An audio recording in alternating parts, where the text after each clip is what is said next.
On est sur le plateau de CNews. Apparemment, c'est Frontières qui publie lui-même sur YouTube le passage dans lequel Pascal Praud réagit à l'intimidation contre les journalistes de Frontières, bien sûr. Hein. Mais moi, personnellement, j'ai pas de problème parce que des journalistes de droite ou d'extrême droite viennent à l'Assemblée nationale. Mais il n'y a pas de journalistes d'extrême droite. Pardonne-moi, c'est un concept qui est dans votre tête. Ça existe l'extrême droite, comme ça existe l'extrême gauche. Oui, mais c'est très bizarre, on ne parle pas...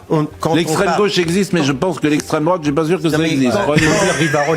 Ah ouais, il va vraiment très loin. L'extrême droite n'existe pas, par contre l'extrême gauche, oui. En fait, ce qui est intéressant là, c'est le degré de mauvaise foi. C'est du pur argument par le bon sens, de l'argument qui n'a pas besoin d'être argumenté, précisément. C'est une post-vérité qui, là, passe par un outil rhétorique qui est redoutable. En réalité, c'est l'outil de simple exposition. Tout simplement, Pascal Praud se contente sur CNews tous les matins de répéter « mais il n'y a pas d'extrême droite, arrêtez avec ça », reprenant de ce fait un élément de langage direct de Marine Le Pen du Rassemblement National. Au bout d'un moment, ça finit par coller. Le problème est aussi un problème de débat public en France et tout de même parfois de débat journalistique. Le malheur que l'on a, c'est qu'une partie du journaliste, pas tous heureusement, mais une partie malgré tout, s'attache moins aux faits qu'aux déclarations. Ça donne des journalistes qui posent à des hommes politiques ou femmes politiques de gauche qui viennent parler de Bétaram sur leur plateau.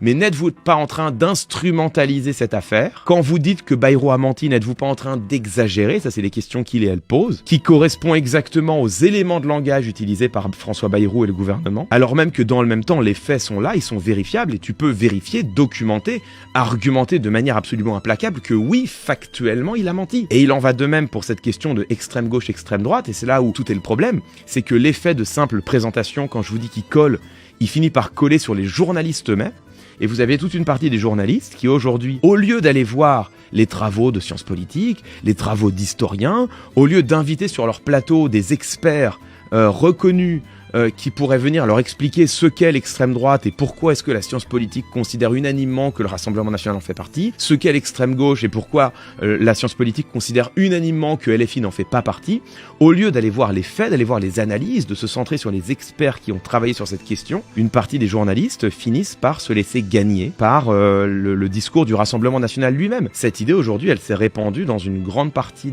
des analyses et des mots des journalistes, y compris sur des chaînes et dans des médias mainstream. On finit par avoir aujourd'hui Pascal Praud qui peut se permettre quand même sur son plateau de dire « mais extrême droite, mais est-ce que ça veut dire quelque chose? J'en suis même pas sûr. » C'est même pas qu'il dit « le RN n'est pas d'extrême droite ».